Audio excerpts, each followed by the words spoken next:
이 시간 다니엘 김 선교사님 나오셔서 사명이라는 제목으로 말씀을 전해주실 때 큰 은혜가 받으시기 바랍니다. 나오실 때 할렐루야로 우리가 환영하도록 하겠습니다. 할렐루야. 할렐루야. 감사합니다. 다 같이 기도하겠습니다. 하나님 아버지, 감사합니다.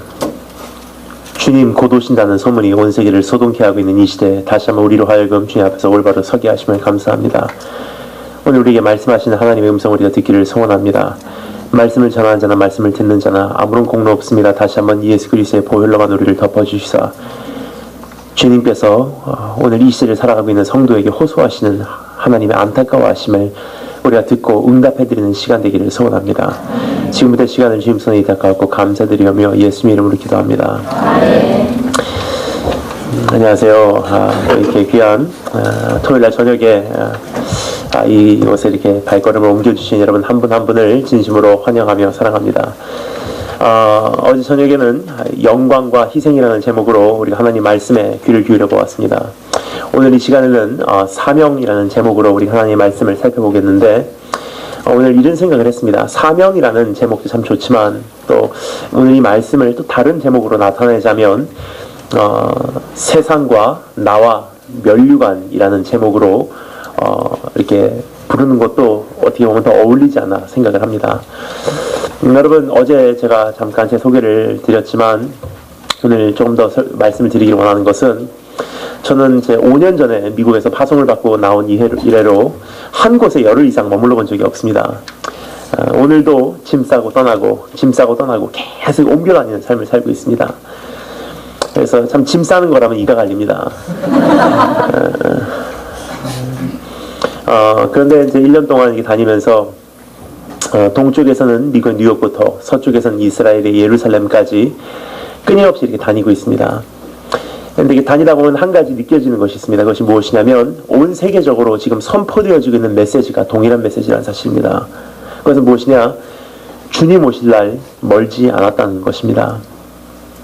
그런데 주님 첫 번째 오실 때 죄인 구하러 오셨다고 어제 말씀드렸습니다. 그리고 그 죄인을 지금도 기다리고 계십니다. 돌아와라. 오늘 용서 못 받는 죄는 없다. 오늘은 아직은 은혜 받을 만한 때요. 아직은 용서받을 만한 때다. 아직은 구원의 날이라는 사실입니다. 하지만 하나님이 기다리시면 언제까지 유효하죠? 영원토록? 아닙니다. 주님 다시 오시는 그 순간까지만 유효합니다. 하나님의 천군 천사 나팔소리 진동하는 그 순간까지만 기다려주신다는 사실입니다. 두 번째 주님 이 세상에 오실 때 누구를 구하러 오십니까? 죄인 구하러 오십니까? 아닙니다. 이미 성별된 의인만을 구하러 오신다는 사실입니다. 이미 준비된 성도만을 구하러 오신다는 사실입니다. 이미 준비된 순결한 신부만을 구하러 오신다는 사실입니다. 그래서 오늘 주님께서 우리에게 말씀하시는 이 내용을 통해서 우리가 한번 귀를 기울여 볼 때 주님께서 우리에게 다음과 같은 세 가지를 우리에게 말씀해 주시고 계시다고 생각합니다. 첫 번째, 세상이 어떻게 바뀌나. 두 번째, 이러한 세상에서 나는 어떻게 살아내야 하나. 그리고 마지막 세 번째, 이러한 세상에서 내가 살아냈을 때 나의 운명은 무엇입니까? 면류관. 그래서 세상과 나와 면류관, 이 세 가지를 살펴보도록 하겠습니다. 그럼 첫 번째로 우리가 살펴보기로 하는 것은 세상입니다. 여러분, 비전이라는 것이 무엇인가 하는 생각을 합니다. 우리가 비전이라는 단어를 참 자주 사용합니다. 근데 비전이라 그러면 보통 우리가 이렇게 생각해요. 이번에 비전 컨퍼런스 그렇죠? 비전이라는 것은 우리가 보통 얘기할 때는 그냥 내가 주님 안에서 꾸고 있는 꿈을 비전이라고 나타낼 때가 있습니다. 근데 이 비전이라는 단어도 어제 영광이라는 단어와 같이 너무나 안타까운 것은 우리 크리스찬 사이에서 가장 잘못 사용되어지고 있는 단어 중에 하나가 아닌가 생각됩니다. 비전 그럼 우리가 보통 생각할 때 그냥 내가 주님을 위해서 변호사가 되고 싶습니다. 내가 주님을 위해서 의사가 되고 싶습니다. 주님 안에서 꾸는 꿈을 비전이라고 생각합니다. 하지만 단 한 번도 성경은 비전이라는 단어를 그렇게 사용한 적이 없습니다. 내가 의사가 됐던 내가 변호사가 됐던 하나님과의 나라하고는 관계가 없다는 사실입니다. 그럼 비전이라는 단어가 어떻게 사용되냐? 성경에 보면 이렇게 사용됩니다. 항상 Revelation of God, 여호와의 묵시라고 기록되어 있습니다. 즉 비전이라는 것은 무엇이냐? The vision of God, 하나님께서 어떻게 세상을 바라보냐예요. 하나님의 관점을 말하고 있는 것입니다. 하나님의 몫인 것입니다. 즉 엄청난 하나님의 경영을 말하고 있는 것이 비전이라는 단어입니다. 그럼 하나님의 관점에서 바라볼 때 우리는 오늘 세 가지를 볼 수가 있습니다. 세상과 나와 면류관. 그래서 첫 번째 우리가 세상에 대해서 한번 살펴보기를 원합니다. 오늘 저는 사관학교 어제 간증했죠. 근데 저는 4년 동안 사관학교 가서 한 가지 배운 것이 있다면 이것입니다. 내 원수를 알고 내 자신을 알면 그 전쟁에서 반드시 승리한다는 것입니다. 내 적을 알고 내 자신을 알면 그 싸움에서 반드시 이깁니다. 근데 우리 대장 되신 예수님께서도 우리에게 똑같은 말씀을 하시는 것 같습니다. 내가 너희더러 세상에 대해서 무지하기를 원치 아니하노라. 세상이 이렇게 바뀐다. 급속도로 돌아가는 이 세상 속에서 너희가 빨려 들어가지 않도록, 그 수용돌이 속에 빨려 들어가지 않도록 너희는 깨어서 근신하고 세상을 분별하고 네 자신을 준비시켜서 끝까지 달려와라. 이걸 주님께서 우리에게 말씀하시는 첫 번째 내용입니다. 우리가 3절 4절 말씀을 한 목소리로 한 번 더 읽어보도록 하겠습니다. 3절 4절 다시 한 목소리로 읽겠습니다. 시작.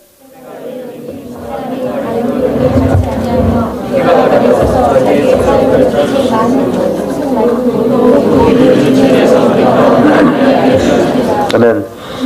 여기 세 가지 모습을 우리에게 보여주고 계십니다. 첫 번째 모습 한번 따라서 하겠습니다. 세상은 진리를 견디지 못합니다. 여기 이렇게 돼 있죠. 때가 이르노니.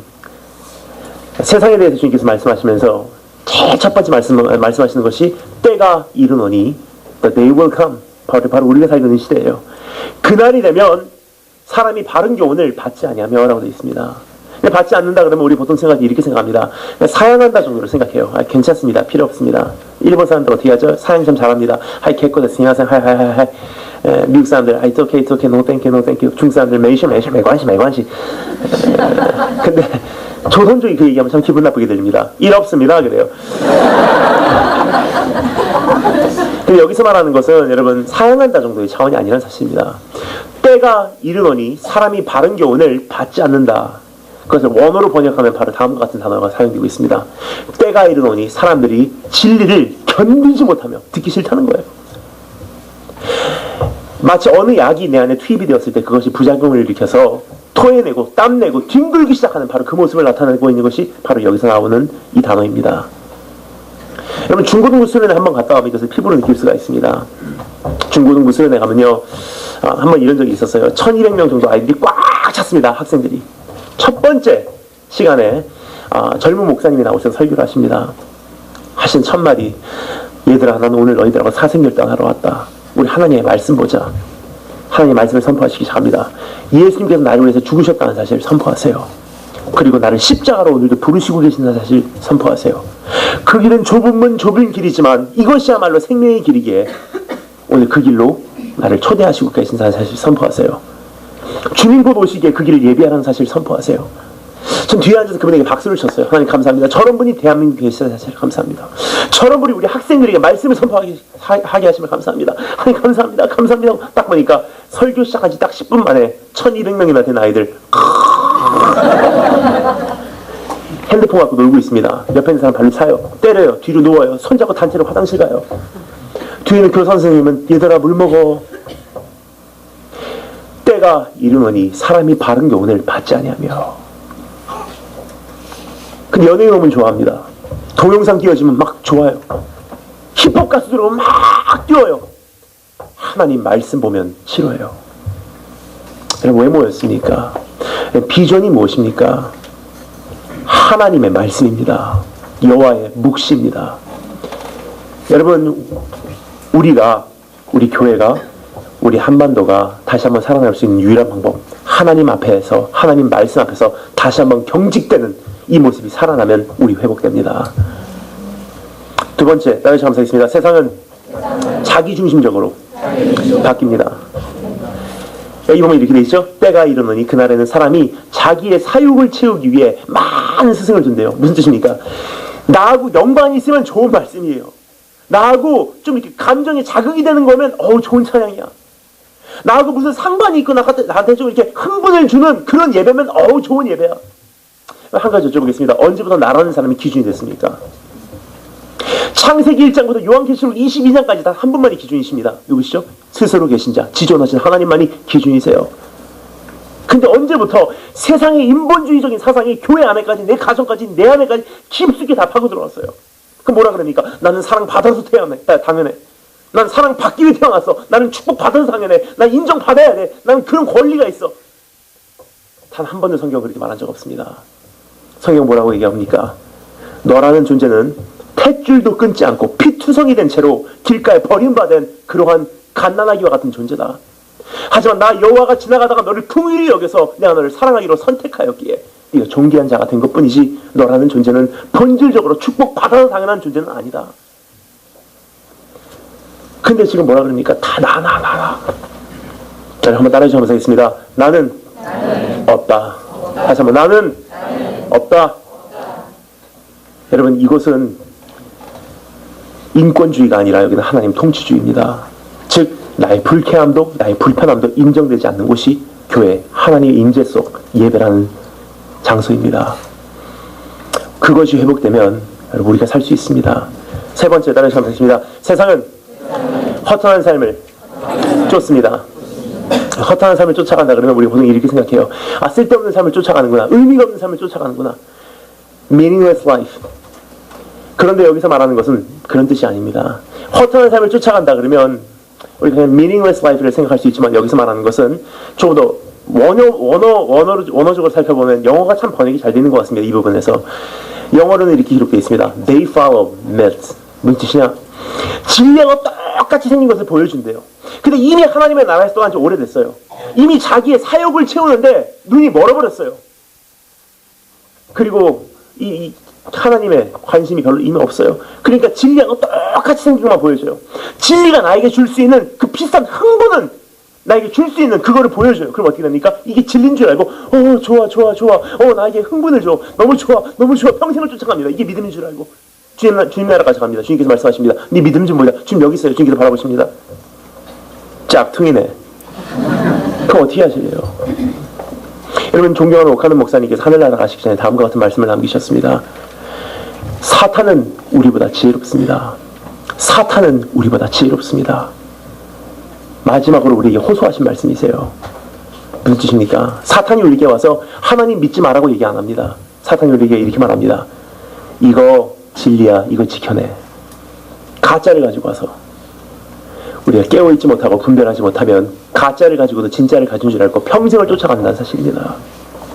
이것이 엄청나게 다른데도 비슷한 흥분을 주기 때문에 혹하고 넘어가요. 한 가지 예를 들겠습니다.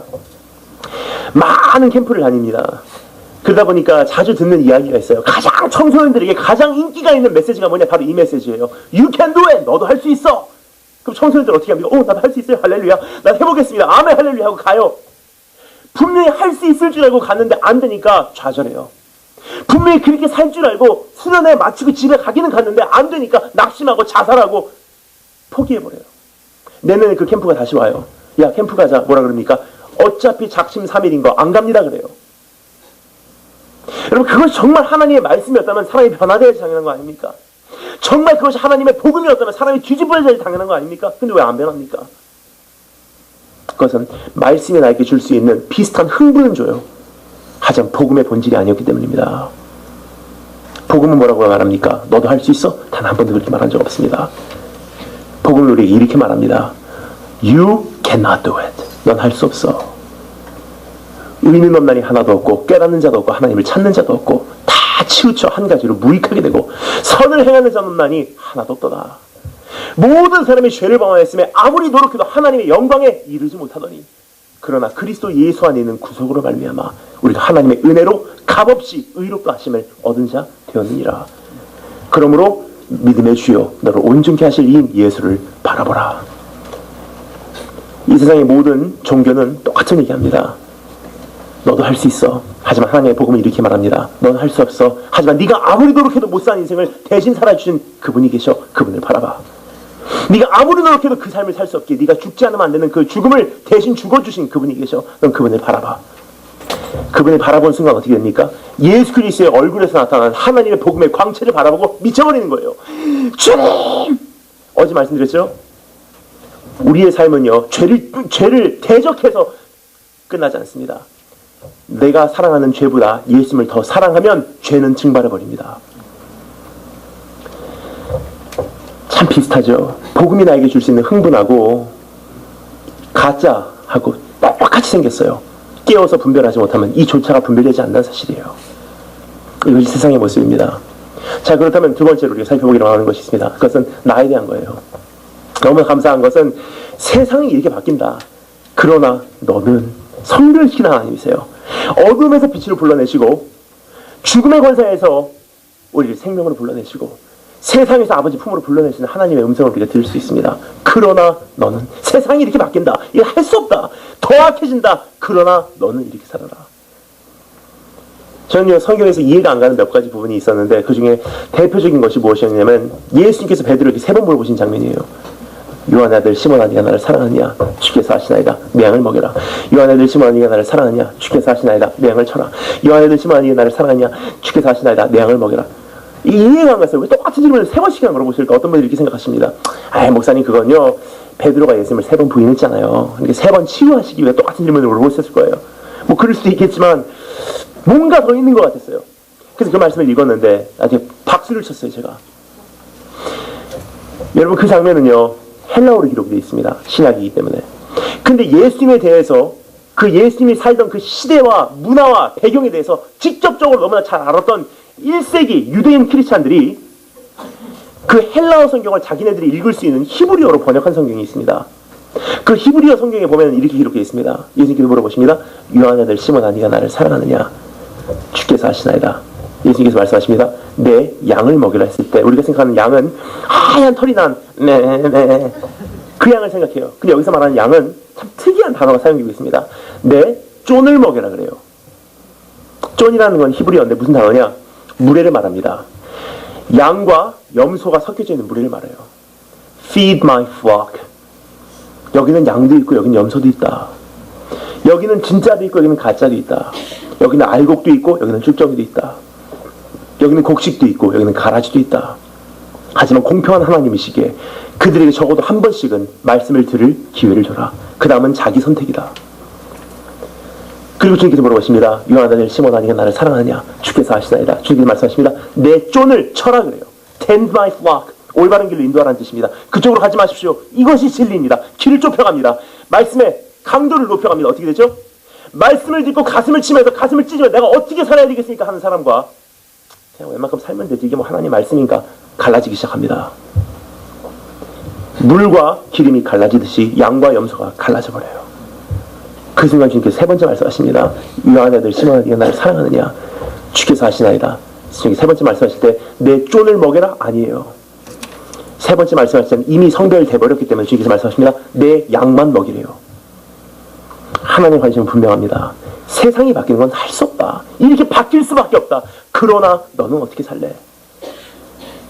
그러면서 우리에게 4가지를 말씀하시는데 5절 말씀을 한번 더 읽어보도록 하겠습니다. 5절 다 같이 읽겠습니다. 5절 시작. 그러나 너는 모든 일에 근신하여 고난을 받으며 전도인의 일을 하며 내 직무를 다하라. 아멘. 첫 번째 따라해 주시면서 있습니다. 근신하라. 그래서 근신하라 그러니까 무슨 뜻입니까? 영어가 참 번역이 잘 돼 있어요. Stay alert, stay awake. 깨어 있어라, 긴장하라, 긴장 상태를 유지하라. 분별하고 네 믿음 네가 지켜내며 끝까지 달려라는 뜻이에요. 근데 여러분 우리는 많은 경우 내 자신을 참 긍휼히 여기는 그런 경우가 많이 있지 않나 생각합니다. 내 자신에 대한 변론은 기가 막히게 만들어내요. 주님 앞에서 통하지 않는다는 것을 주님께서 우리에게 경고하고 계십니다. 하나님 난 중학교 1학년에서 하나님 이 정도 믿음 생활하다 왔습니다. 안 통합니다. 하나님 뭐 사업이 바쁘고 경제가 좀 요즘 힘들어서 가정 먹여 살리는 일을 이렇게 웬만큼 믿음 생활하다 왔습니다. 안 통합니다. 1절 말씀 뭐라고 되어 있죠? 산자와 죽은 자를 심판하실 그리스도 예수 앞에서 내가 엄히 너에게 명하노니. 중국에 사역하다 보면 중국 횡단을 참 자주 해요. 중국 북경에서 출발하면 북경에서부터 서안이안거까지 내려갑니다. 12시간의 기차 타고 와요. 12시간, 시안까지 12시간의 기차를 타고 갑니다. 한국에서 5시간 이상 기차 타보신 분 계십니까? 12시간을 타고 내려가요. 자면서. 아침에 시안역에 내리면 몸 풀고 사역하고 다시 기차를 다시 올라탑니다. 올라타면 거기서 이제 다시 이제 출발해요. 란조라는 곳까지, 란주까지 8시간 올라가요. 란주에서 내려 다시 몸 풀고, 란주에서 사역하고, 그 란주는 그 국수가 맛있습니다. 란주 라면에 한 그릇 먹고 다시 탑니다. 그럼 란주부터 우르무치까지 24시간을 가요. 그 우르무치에 내려가고 몸 풀고 사역하고 다시 기차로 올라타요. 그럼 카슈가라는 곳까지 21시간을 더 가요. 카슈가에 내리면 거기서 이제 버스로 갈아타요. 더 이상 기차 갈 수 없습니다. 버스를 타면 8시간을 버스를 타고 올라갑니다. 근데 300km밖에 안 되는 거리가 8시간 걸리면 여러분 어떤 도로인지 여러분 상상해 가십니까? 해발 5,000m예요. 대한민국에서 가장 높은 산 해봤자 3,000m입니다. 그 해발 5,000m 올라가면 이 별의별 현상이 다 일어나더라고요. 지난번에 갔을 때 이런 일이 있었습니다. 하루에 3번 출발하는 버스인데 제일 처음 출발하는 버스를 탔어요. 딱 타니까 버스 정원 인원이 43명입니다. 근데 저희 팀 빼고 나머지는 다 탈리반 사람들이에요. 아프가니스탄 사람들, 파키스탄 사람들, 이슬람 상해들, 이슬람 선교사들이에요. 그러니까 혹시 폭탄조끼 입고 있지 않는데 걱정돼 이렇게 미식대 이렇게 가만히 있는데 출발했습니다. 쭉 올라갑니다. 올라가는데 4,300m쯤 올라갔을 때 그 옆에 있는 사람이 갑자기 아프가니스탄 사람인데 왜 그래 하고 딱 보니까 얼굴이 하얘요. 아, 진짜 멀미하나 보다. 토할까 봐 저는 그걸 피했습니다. 4,500m쯤 올라가니까 옆에 있는 사람이 그래. 얼굴이 딱 보니까 얼굴이 새파래요. 아, 이 사람 좀 이상한 사람이네. 왜 그러지? 4,700m쯤 올라가니까 버스 안 전체가 조용합니다. 다 산소 부족 때문에 머리가 터질 것 같아. 하고 있는데 4,700m쯤 올라가니까 여러분 액체류가 높이 올라가면 올라갈수록 어떻게 되죠? 부피가 팽창해요. 사람 혈액도 똑같습니다. 옆에 사람이 하고 있는데 다 조용한데 갑자기 옆에 소리가 들려요. 찌지직 찌지직 뭐야? 딱 보니까 입술이 찢어지면서 피가 쏟아져 나와요. 그러면 해발 5,000m 올라가요. 그러면 내가 서 있는 여기는 중국 타시코르간, 그리고 여기는 파키스탄, 아프가니스탄, 타지키스탄이에요. 그 통로를 넘어가면 파키스탄을 뚫고 이란을 뚫고 이락을 뚫고 예루살렘까지 꼴이 납니다. 그것이 예루살렘부터 북경까지 연결되어 있는 실크로드 천산 넘어가고 합니다. 근데 이렇게 다니다 보면 세계에서 두 번째 큰 사막을 통과해요. 세계에서 가장 큰 사막은 사하라 사막이에요. 두 번째 큰 사막은 타클라마칸 사막이라는 사막이 있어요. 고비하고 타클라마칸 사막 거의 비슷한데 고비는 3등이에요. 그 타클라마칸 사막하고 거의 붙어 있어요. 그 타클라마칸 사막은 끝에서 끝이 4,000km예요. 란주를 출발하면서 중국 서쪽 끝까지가 다 타클라마칸 사막이에요. 북경, 서안, 란주 20시간이에요. 그럼 란주를 출발합니다. 란주 출발합니다. 밖에 보면 이게 도시가 점점 없어져요. 그리고 밖에를 보면 사막이 시작되는구나. 야, 대단하다. 저게 사막이구나. 야, 대단하다. 아, 배고파. 라면 한 그릇 확 먹고서 야, 사막이구나. 대단하다. 한참 있다가 자기 전에 창문을 열어봐요. 껌껌해요. 사막이구나. 자요. 아침에 일어납니다. 카페를 열어봐요. 사막이구나. 3일 길을 사막을 가는 거예요. 그 참 희한한 걸 봅니다. 사막 한가운데 양떼들이 삽니다. 이게 이해가 안 됐어요. 앞으로 가도 2,000km, 뒤로 가도 2,000km. 사막인데 사막 한가운데 얘네들이 뭐 먹고 사나. 막 달리는데 어느 날이었습니다. 갑자기 사막 한가운데 기차가 잠시 정차를 했어요. 이때다 싶어서 카튼을 열고 창문을 열고 딱 보니까 그때 마침 양떼들이 철로 옆에 있더라고요. 양떼들은 눈도 잘 안 보이잖아요. 서 있어요. 그리고 얘네들이 뭐 먹고 사나 이거 보는 순간 좀 충격을 받았어요. 그때 사막 한가운데서 여러분 눈이 제대로 보이지 않는 양떼들이 기가 막히게 조금만 풀 한 포기를 찾아 먹습니다. 이게 뭐죠? 생명체라 그러죠. 어떤 시대는 우리 주님께서 주님의 백성들을 푸른 초장 쉴만한 물가로 인도하셨던 시대도 있었어요. 하지만 여러분 우리가 살고 있는 이 시대는 그러한 표현보다도 더 적합한 표현이 있지 않나 생각합니다. 홍수 때 마실 물이 없다. 광야와 같은 시대. 그런 시대에 산다고 우리 주님 앞에 가서 이렇게 말하면 여러분 통하지 않는다고 생각합니다. 주님 시대가 시대인지라 메말라 죽고 왔습니다. 안 통합니다, 여러분. 산자와 죽은 자를 심판하실 그리스도 예수 앞에서 내가 너에게 엄히 명하노니. 즉 예수 생명이 내 안에 정말 있다면, 내가 살아있다면 어떻게 됩니까? 광야와 같은 시대에 산다 할지라도, 보이지 않는 암흑의 세대에 산다 할지라도 내 영혼 내가 지켜낸다는 사실이에요. 내가 찾아먹는 사실입니다. 모태신앙으로 구원받지 않습니다. 큰 교회 가서 구원받는 거 아니에요. 결국 한 사람의 예배자로서 살았냐 죽었냐로 심판받는 예수님 앞에서 우리가 심판받을 준비를 해야 된다고 주님께서 우리에게 오늘 말씀하고 계십니다. 여러분 한번 따라해서 한번 했습니다. 내 믿음 내 몫이다. 내 믿음 내가 지킨다. 내 하나님은 내가 만난다. 그러한 축복이 여러분에게 있으시기를 주의 이름으로 축원합니다. 두 번째, 다른 시험을 쓰겠습니다. 고난을 받아라. 처음에는 근신하라. 두 번째는 고난을 받아라. 고난을 받아라 그러니까 어떤 분들이 이게 참 이해가 안 가시는 분들이 있어요. 고난을 받으래. 큰일 났어. 이게 명령이야. 그래, 고난을 받으래. 고난아 일로 와라. 고난을 받아야 막 고난을 받으면 엔조이해요. 고난 하면서 고난. 이상한 사람이에요. 이런 사람하고 같이 놀면 안 됩니다. 어디로 끌고 갈지 몰라요. 여기서 말하는 고난을 받아라 무슨 뜻이냐, 바로 이런 뜻입니다. 영어 성경에 참 번역이 잘 돼 있어요. 이 부분에서 이렇게 돼 있습니다. Endure sufferings. Endure sufferings. 무슨 뜻이냐? 고난을 인내하라는 뜻이에요. 근데 왜 이 말씀에서 우리에게 이 말씀을, 왜 고난을 인내하라고 말씀하실까 하는 생각을 할 때 우연이 아니라고 생각합니다. 여러분, 좀 많은 캠프와 많은 수련회, 이렇게 부흥회, 군부대 이렇게 다니면 꼭 듣는 부탁이 있습니다. 어떤 부탁이냐면, 목사님, 우리 교회 오셨으니까 우리 청년들에게 꼭 필요한 기독교 세계관을 이야기해주고 가주세요. 여러분, 저는 그분들이 무슨 생각으로 저에게 그런 부탁했는지 모르겠습니다. 하지만 선교사의 양심상 지금 제가 여러분에게 꼭 드리고 가기를 원하는 한 가지 기독교 세계관이 있다면 바로 이것입니다. 이 시대에 가장 필요한 기독교 세계관. 내일은 환란이지 평안이 아니라는 사실이에요. 한번 다른 시험사 있습니다. 내일은 환란이지 평안이 아닙니다. 무슨 뜻입니까? 어제보다 오늘 내 믿음 지키기 힘들어졌다는 뜻입니다. 오늘보다 내일 내 믿음 지키기 더 힘들다는 사실이에요. 여러분, 이 자체가 정리가 안 되니까 여러분, 내일 환란이 왔을 때 감당치 못하는 거예요. 놀래고. 근데 여러분, 지금 대한민국에 지금 위기입니다. 이렇게 교회가 많고 이렇게 대형 교회가 서 있지만 대한민국 기독교 인구의 5.7%밖에 청소년 청년 비율이 되지 않는 사실이에요. 지금 고등학생들 은혜 받지만 대학감과 동시에 약 70%가 넘는 대학을 들어가는 우리 청소년 아이들이 교회를 떠나갑니다. 왜 그렇습니까? 내일은 환란이지 평안이 아니라는 사실을 알려주지 못했기 때문입니다. 여러분, 세상은요, 얼마나 세상이 지혜롭냐면 우리에게 정반대의 메시지를 조용히 얘기해주고 있어요. 계속 얘기합니다. 세상이 뭐라 그럽니까? 아무 근거도 없는 막연한 낙관주의로 하여금 우리로 하여금 믿게 했어요. 괜찮아질 거야. 괜찮아질 거래. 핸드폰만 바꾸면 괜찮아질 거래. 대학만 들어가면 괜찮아질 거래. 30평에서 40평 가면 괜찮아질 거래. 경제만 발달하면 괜찮아질 거래. 나중에 대기업에 취직만 하면 괜찮아질 거래. 평생을 가요. 괜찮아질 거래. 한 가지 여쭤보겠습니다. 여러분, 정말 괜찮아졌습니까? 20년 전하고 비교해서 사회적으로 정말 괜찮아졌습니까? 잘 먹고 잘 살면 잘 될 줄 알았는데 정말 괜찮아졌습니까? 하나님의 말씀은 그렇게 막연한 말씀 안 합니다. 힘들더라도 정확한 말씀하세요.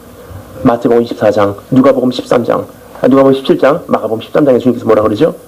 가면 갈수록 전쟁은 더 심해진다. 가면 갈수록 기근은 더 심해진다. 가면 갈수록 지진은 더 심해진다. 적그리스도와 거짓 선지자들이 많아지면 많아지지 적어지지 않는다. 환난과 핍박이 많아지면 많아졌지 더 쉬워지진 않는다. 이것이 하나님께서 우리에게 주시는 말씀입니다. 그래서 예수님께서 우리에게 바라보시면 이렇게 말씀하시지 않나 생각합니다. 내가 이 세상에 다시 올 때 믿음이 있는 자를 보겠느냐. 여러분, 그것이 우리가 살고 있는 시대예요. 전 여기는 어린 아이들 가끔 보면 막 애 같아요. 여기 잘 들어. 여기 뒤에 왜 애 같다는 줄 아세요?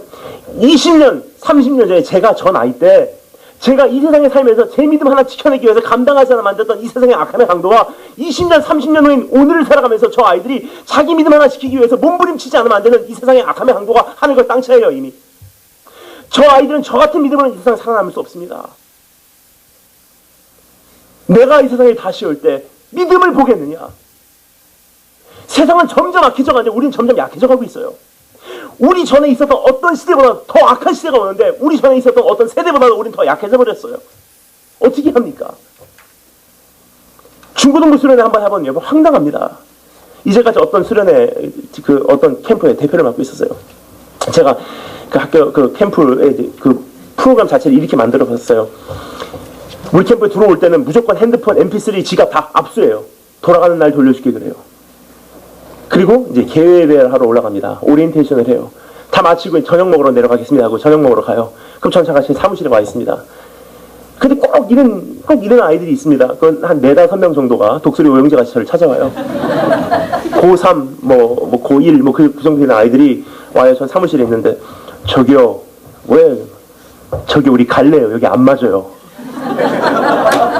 야, 캠프 시작한 지 2시간밖에 안 됐어요. 뭔 얘기야. 계획을 들고 내려와서, 그러니까, 우리 여기 안 맞아요. 갈래. 우리 지갑 돌려주세요.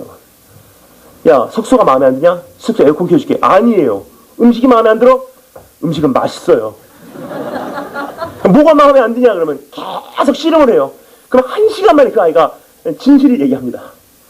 핸드폰 없으면 못 살겠어요. 여러분 어떻게 되겠습니까? 점점 힘든 시대가 옵니다. 여러분 참 두려운 게 2020년 온 세계 이슬람화 쟁취라고 그는 지금까지 외쳐왔어요. 설마 하는데 벌써 여기까지 실현되고 있습니다. 대한민국에서 세계에서 가장 큰 모스크가 세워진다고 하죠. 대한민국 땅에. 여기서 멀지 않은 용인 땅에 이슬람 국제대학이 세워진다고 하죠. 지금 대한민국 안에 살고 있는 이슬람 수가 45만 명입니다. 이번에 카이로에서 있었던 문제, 카이로의 문제로 끝나지 않습니다. 원리주의자, 이슬람 원리주의자가 카이로를 분명히 맡게 됩니다. 이집트를. 그렇게 되면 이집트와 이란이 하나가 돼서 온 세계 이슬람이 연합돼버린다는 사실이에요. 그럼 대한민국 안에 들어와 있는 엄청난 알카에다가 이제 일어날 때가 됐다는 사실입니다. 그게 우리가 살고 있는 시대예요. 근데 언제까지 괜찮아질 거야? 열심히 살아. 안 통합니다. 제가 만약에 그 얘기 오늘 이곳에서 하고 가면 저에게 하나님께서 말씀하십니다. 너에게 화가 있을진저. 여러분 오늘 주님 앞에서 우리가 강해진 여러분 되시기 바랍니다. 점점 힘들어져요. 하지만 우리의 기준을 오늘에다가 맞춘다면 내일이 왔을 때 우리는 감당치 못합니다. 하지만 주님 오신 그날에다 맞추면 주님 오시는 그날까지 우리는 넉넉히 감당하게 될 줄 믿습니다. 주님께서 말씀하십니다. 보행자와 함께 걸어가며 너 이것 가지고 힘들다고 하면 장차 달리는 말하고 너 어찌 경주할래? 평탄한 길을 걸어가며 너 이것 가지고 힘들다고 하면 장차 요단강 물이 넘쳐날 때 너 어찌 감당하겠느냐?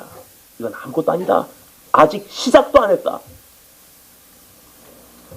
주님께서 나의 자녀를 나에게 맡기셨을 때 그날을 준비시키라고 나에게 맡기신 자녀입니다. 여러분의 자녀분들은 내일이라는 날을 감당할 만한 그러한 준비가 되었습니까? 세 번째 다시 감사했습니다. 전도인의 일을 하라. 첫 번째가 뭐죠? 근신하라. 두 번째가 고난을 받아라. 세 번째 전도인의 일을 하라. 전도인의 일을 하라 하니까 참 어렸을 때 이 말씀이 참 부담되는 말씀이었어요. 전도인의 일을 하래. 막 부담이 되고 때려 얻든지 못 얻든지 말씀을 전파하라. 전도인의 일을 하라. 막 고속도로를 달리다가도 톨게이트 날 때 꼭 전도를 해요. 전도지를 쌓아놓고 다닙니다. 예수 믿고 전까지 합니다. 그러니까 전철을 타도 교회 다니십니까? 물어봐요. 비행기를 타도 이미 중보기도가 시작해요. 먼저 탑승하고 하나님은 예수 그리스도의 보혈로 이 좌석을 덮어주셨고 예비된 영혼을 보내주셨고 교회 다니십니까? 물어보고 또 어떤 목사님하고 이제 자동차를 타고 대한민국 산골짜기 강 넘어 산 넘어 들어가갖고 전도를 했던 기억이 있습니다. 그 목사님하고 그 새까만 무쏘를 타고 다녔어요. 그 새까만 무쏘 아시죠? 그 동물 말고 그 자동차 말입니다. 새까맣게 생겼어요. 근데 뒤에다가 이렇게 써 있어요. 유리 코팅해놓고 뒤에 이렇게 적어놨습니다. 방황치 말고 오라. 고속도로에 저희 자동차를 추월하는 차가 없습니다. 막 달리고 추월하려고 왔다가도 방황치 말고 오라니까 호호. 자동차 위에는 스피커가 달려있어요. 고속도로에서 내려와요. 시내 한복판으로 들어갑니다. 정체 상태예요.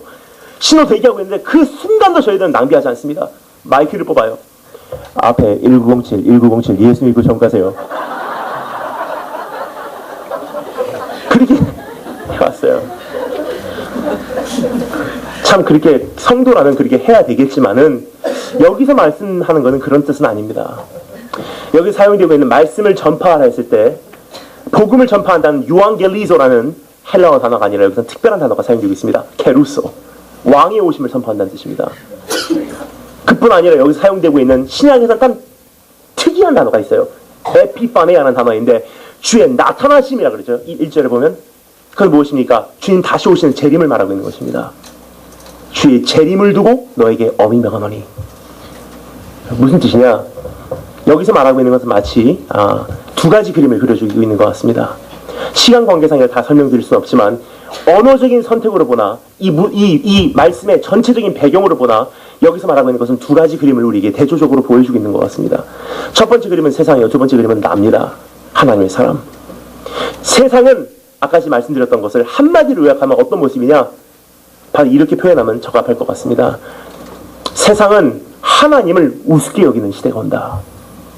하나님의 말씀을 업신여기는 시대가 온다. 그러나 너는 전도인의 일을 하라. 무슨 뜻입니까? 여러분, 전도가 뭡니까? 선교가 뭡니까? 사역이 뭡니까? 한마디로 표현하자면 바로 이것이 아닌가 생각됩니다. 하나님을 두려워하지 않는 이 사람들 앞에서 나는 하나님을 두려워하는 모습으로 살아서 그 사람들이 나를 보고 내가 두려워하는 하나님을 그들도 두려워하게 만들라는 것이 오늘 하나님께서 우리에게 주시는 말씀입니다. 여러분, 전도라는 것이 뭐 하는 행위가 아니고 사역이라는 것이 하는 행위가 아니라는 사실이에요. 참된 사역, 참된 성도의 모습, 참된 선교, 전도가 무엇입니까? 하나님을 두려워하지 않는 이 세상에서 나만이라도 하나님을 두려워하는 몸부림으로 살아서 그 사람들이 나를 보고 내가 두려워하는 하나님을 두려워하고 하늘에 계신 아버지께 영광을 돌리게 하라라고 성경은 얘기하고 있어요. 여러분, 어제 말씀드렸듯이 전 중학교 1학년 때 예수님 만났습니다. 그때 얼마나 뜨겁게 만났는지 가슴을 찢으면서 만났어요. 뜨겁게 예수님을 만나고 나니까 제 입에서 나왔던 첫 마디 고백. 나를 동기 삼으신 예수님, 저도 주님을 나의 삶에 동기 삼기를 원합니다. 나머지 열흘 남은 필리핀에서의 모든 일정을 마치고 제가 일본으로 돌아왔어요. 일본으로 돌아왔어요. 매일매일 기도합니다. 하나님, 내가 주님을 위해서 한번 살아보겠습니다. 주님의 영광을 위해서 한번 살아보겠습니다. 저에게 영광 돌리는 방법을 가르쳐주세요. 막 기도하는데 주님께서 그날 아침에 말씀 묵상을 통해 저에게 말씀하십니다. 네가 나를 위해 살고 싶니? 네가 나의 영광을 위해서 한번 살고 싶니? 네, 그렇습니다, 주님. 주님께서 말씀하십니다. 그러면 누구든지 나를 따라오려거든 자기를 부인하고 자기 십자가를 지고 나를 쫓아라. 그때가 십자가라는 것이 저에게는 별로 아무런 의미가 없었어요. 십자가 그러면 주님께서 나를 위해서 죽으신 십자가, 그리고 고통의 십자가, 아픔의 십자가, 그 정도 차원인 줄 알았어요. 왜냐면 어렸을 때부터 교회에서 크다시피 했으니까 어렸을 때부터 십자가 그러면 꼭 권사님들, 집사님들이 교회에서 간증할 때 십자가 그러면 고통의 십자가, 아픔의 십자가로 이렇게 간증을 하시더라고요. 예를 들자면 나의 결혼 생활이 너무나 힘듭니다. 이것이 나의 십자가입니다. 오, 십자가! 그게 다인 줄 알았어요. 그냥 아니더라고요. 물론 고통의 십자가, 아픔의 십자가 맞습니다. 하지만 그 정도 차원이 아니라는 사실이에요. 한번 따라서 하겠습니다. 주님의 십자가는 굴복의 십자가입니다. 왜 그렇습니까? 그 고통, 그 고난 안 받으셔도 됐었어요. 안 받으실 수 있었어요. 근데 왜 받으셨습니까? 하나님의 권위에 굴복해서 그 고통과 그 아픔을 받으시기로 자신 선택하신 십자가예요. 십자가에 내려오실 수 있었어요. 근데 왜 끝까지 마지막 숨이 넘어가실 때까지 왜 달려 계시기로 선택하셨을까요? 나의 뜻이 이루어지는 것이 아니라 아버지의 뜻이 이루어지기로 했기 때문에 하나님의 권위에 굴복하셨던 십자가입니다. 근데 주님께서 저에게 말씀하십니다. 너 나 따라오기를 원하니? 네가 나에게 영광 돌린 삶을 살기를 원하니? 네, 그렇습니다, 주님. 주님께서 말씀하십니다. 누구든지 나를 따라오려거든 자기를 부인하고 자기 십자가를 짐으로 나에게 굴복해서 최선을 다해서 나를 쫓으라. 그럼 주님, 제가 어떻게 굴복할까요? 그렇게 물어보는 중학교 2학년 된 저에게 주님께서 이런 질문을 물어보시더라고요. 뜻밖의 질문이에요. 네가 그 학교에 다니는 것이 너 우연이라고 생각하냐? 기도하다 말고 깜짝 놀랐어요. 예? 주님께서 이렇게 물어보십니다. 네가 그 학교에 다니는 것이 우연이 아니다. 그건 사고도 아니고 실수도 아니고 그건 너의 선택도 아니다. 그것은 내가 하나님 된 권위로 너라는 사람을 학생의 모습으로 그 학교에다가 심어두었단다. 너는 왜 공부해야 하는지 모른다 했잖아. 너 성적이 바닥을 치고 있다 했잖아. 관계없어. 너를 그곳에 두신 하나님께 굴복해서 최선을 다해서 학생의 모습으로 살아내라. 저는 그때까지 여러분 성적이요 올 F였었어요. 정규는. 안 놀라시네요. F가 좋은 거 아니에요, 여러분. Fantastic, fabulous 아닙니다. F 나쁜 거예요. A, B, C, D, F예요. F, A 하나 있었어요. 체육. 그 다음에 F. 학교에서 제 별명이 F킬러였었어요. 올 F예요. 올 F. 제가 특별히 머리가 안 좋아서 올 F 아니에요. 왜 그럴 수밖에 없었냐면, 여러분, 한국에서 초등학교 4학년에서 일본에 가서 공부를 하는데 교과서가 다 영어예요. 수업이 다 영어예요. 선생님이 그냥 영어로 강의해요. 미국 사람들이시니까. 교과서 자체를 알아듣지 못하는데 무슨 숙제라고 무슨 시험을 칩니까? 시험지 나오면 찍는 거예요. F. 그리고 공부 못하는 사람들과 하는 질문이 있습니다. 뭐죠? 이거 왜 배웁니까, 이거? 이거 어디다가 써먹습니까? 그래서 지금 생각하면 좀 마음이 아픈 게 저희 수학 선생님을 제가 그토록 핍박을 했던 것 같아요. 선생님 이거 어디다가 써먹습니까? 이거 어디다가 씁니까, 이거? 우리 집에서 부모님들 서로 대화할 때 당신의 코사인과 사인은 너무나 아름다워. 들어본 적이 없어요. 이거 어디다가 씁니까? 근데 제가 하나님께 약속을 했어요. 하나님, 제가 성적이 바닥을 치고 있습니다. 가망이 없습니다. 하나님, 저 공부를 왜 해야 되는지도 모르겠습니다. 이거 왜 배우는지도 모르겠습니다. 한 가지 약속하겠습니다. 나라는 사람을 학생의 모습으로 학교에다가 두신 분이 하나님이시라면 저는 하나님의 권위 앞에 굴복해서 학생의 모습으로는 살아드릴게요. 학교 갔다 오면 3시간 책상 앞에 의무적으로 앉아있겠습니다. 이게 제 기도였었어요. 근데 말이 쉽지 참 힘들더라고요. 학교 갔다 왔어요. 첫날입니다. 이 교과서가 무슨 교과서인지 몰라요. 탁 펴면 그냥 가만히 앉아있었어요. 15분쯤 지나니까 은혜가 임하기 시작합니다. 근데 30분쯤 자니까 책상 앞에서 앉으면 오래 못 잡니다. 벌떡 일어나더니 그때는 집중력이 높아지는 막 집중적으로 지루하기 시작해요. 근데 너무 지루하니까 딱 주의가 2시간 남았더라고 아직도요. 그래서 어떻게 하다가 너무 지루한 나머지 교과서를 들춰보기 시작했어요. 그때 그게 마침 과학책이었습니다. 희한한 사진과 그림이 여러 가지가 있더라고요. 그냥 알아야죠. 그러니까 영어사전을 꺼내서 찾아봤는데 아직도 모르겠어요. 한국말을 알아야죠. 국어사전을 또 찾아봐요. 그리고 제가 알아들을 수 있는 말로 위에다가 적어놓으면서 공부 시작했어요. 한 주님이 또 물어보십니다. 네가 그 가정에 태어난 것이 너 우연이라고 생각하냐? 아니다. 그것은 내가 하나님 된 권위로 너라는 사람을 그 가정에다가 아들로서 오빠로서 심어두었단다. 넌 최선을 다해서 이 가정을 사랑하고 섬겨라. 그때가 제가 여동생한테 참 잘못을 많이 했습니다. 여동생을 제 쿵우 연습용으로 사용했거든요. 여동생 배를 팍 하면 여동생이 하면 참어. 여동생이 텔레비 보고 있으면 뒤에서 양말을 벗어갖고 여동생에다가 귀코에다가 가도가스 하면 참 나쁜 짓을 많이 했어요. 근데 그날 제가 여동생 앞에 무릎 꿇고 빌었어요. 여동생이 김아미입니다. 아미야 용서해줘. 오빠가 너한테 함부로 했어. 하나님께 살아있는 권위로 너라는 사람을 오빠에게 동생으로 주셨는데 너에게 함부로 했다. 오빠를 용서해줘. 그러니까 여동생이 그래서 여동생이 은혜 받았구나 생각하는데 그 다음에 여동생이 엄마 아빠 돌았어.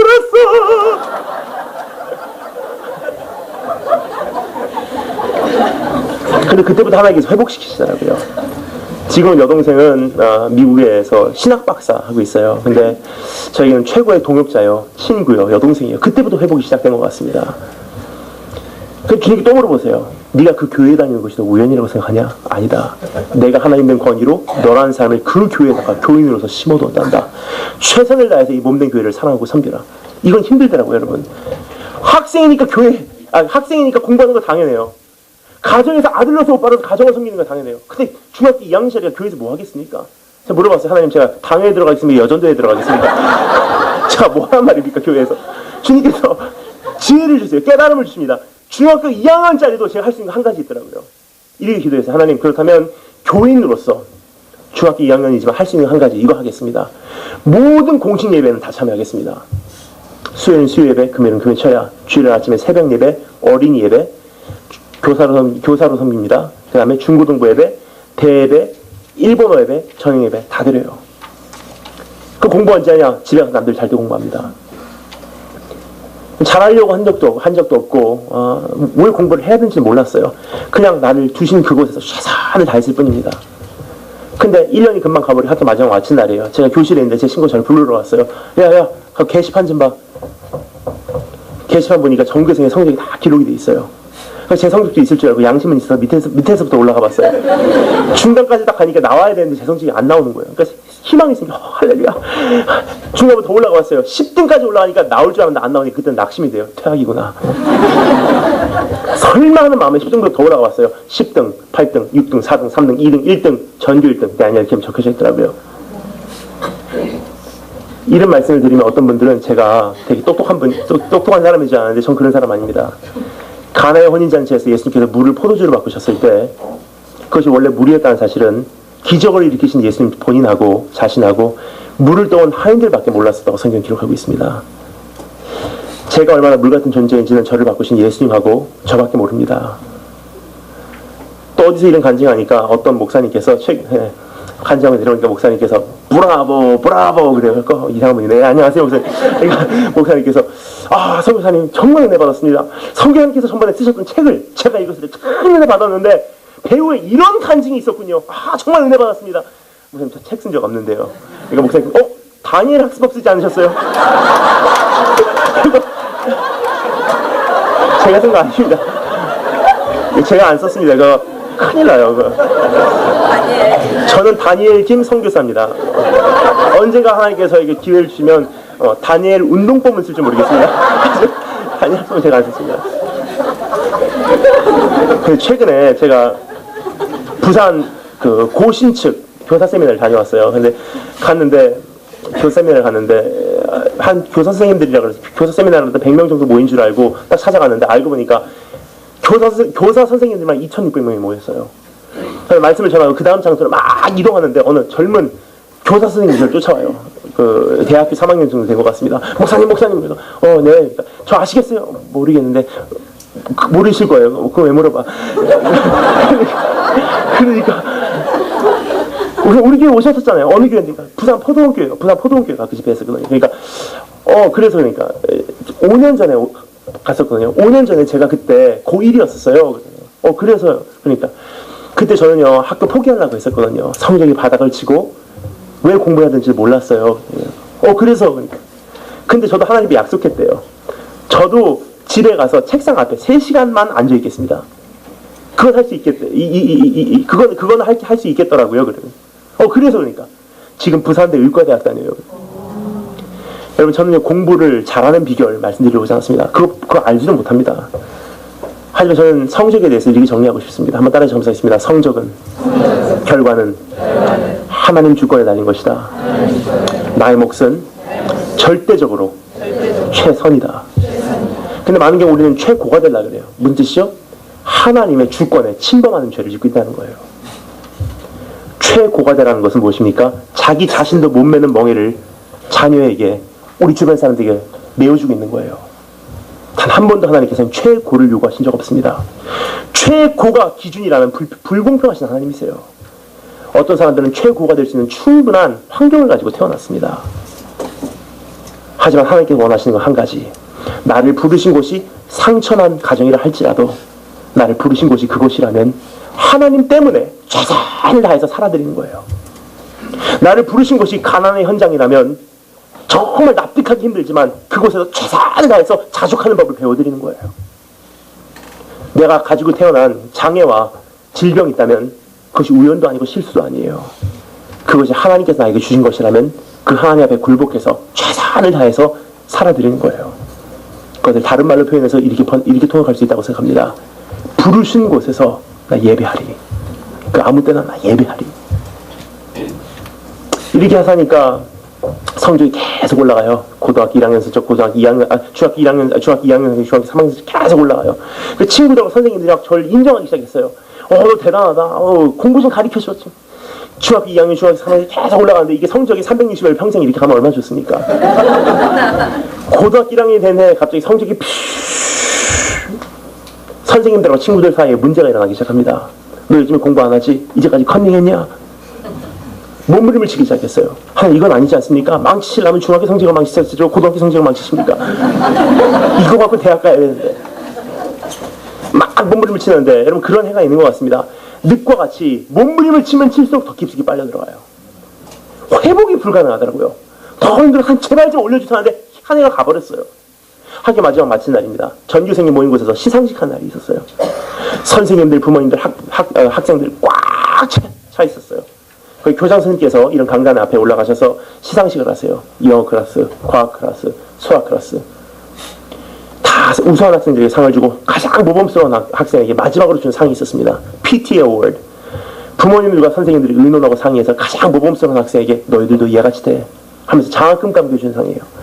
그 상을 딱 발표를 하는데 막 가슴이 뛰는 거예요. 하나님 그래도 한때 영광을 위해서 살았었는데 저 상을 저에게 줘야 되는 거 아닙니까? 막 기도하는데 그 상을 딱 발표하는 순간 들려오는 이름은 제 이름이 아니라 몰몬교 이단교에 다니는 저희 친구 이름 불려지는 거예요. 그해 처음 생긴 상이에요. 근데 그 몰몬교에게 뺏겨버렸어요. 쥐구멍이라도 있으면 숨어서 들어가고 싶더라고요. 여러분, 제가 다녔던 학교는 어제 말씀드렸듯이 17개국에서 학생들이 온 영어로 공부하는 외국인 학교입니다. 그러니까 그 학생들이 자기네 나라, 자기네 문화, 자기네 국적, 자기네 문화, 배경, 종교, 우상, 귀신들 다 데리고 왔어요. 저희 학교 없는 종교가 없습니다. 이슬람교, 힌두교, 불교, 유대교, 신도교, 남녀 호랭기교, 소가라까이, 통일교, 없는 종교가 없어요. 다 있어요. 그 크리스천을 대표하는 저희 그 상에 오는 것이 아니라 몰몬기계 뺏겨버렸어요. 부들부들 떨며 집에 가져갔어요. 집에 오자마자 침대 앞에 무릎 꿇기도 했어요. 한 명수에 있어요. 나의 못난 것 때문에 저 우상하고 하나님하고 비교가 돼버렸습니다. 막 회개하는데 간에 기별이 안 가더라고요. 어렸을 때 보고 자란 게 있습니다. 저희 가정에 힘든 일이 있으면 어머니께서 짐 싸고 기도원으로 들어가시더라고요. 그래서 저도 장롱을 열고 가방을 열고 다 짐을 쌌어요. 그러니까 어머니께서 저에게 대한항공 표를 한 장 끊어주십니다. 그것을 가지고 한국으로 날라왔어요. 한국에 오자마자 기도원에 들어갔습니다. 고등학교 1학년을 마친 제가 기도원에 들어가니까 저에게 선택의 여지가 있었어요. 금식이냐 단식이냐. 금식하면 물은 안 먹지만 밥은 먹기 때문에 거꾸로죠. 밥은 안 먹지만 물은 마시기 때문에 길어보면 40일 정도 살겠더라고요. 단식하면 물도 밥도 안 먹기 때문에 길어봤자 7일이에요. 그럼 내가 죽어서 하나님 만나던, 응답으로 하나님 만나던, 하나님을 가장 빨리 만날 수 있는 단판 승부는 뭐냐? 단식이더라고요. 그러니까 단식을 선택했어요.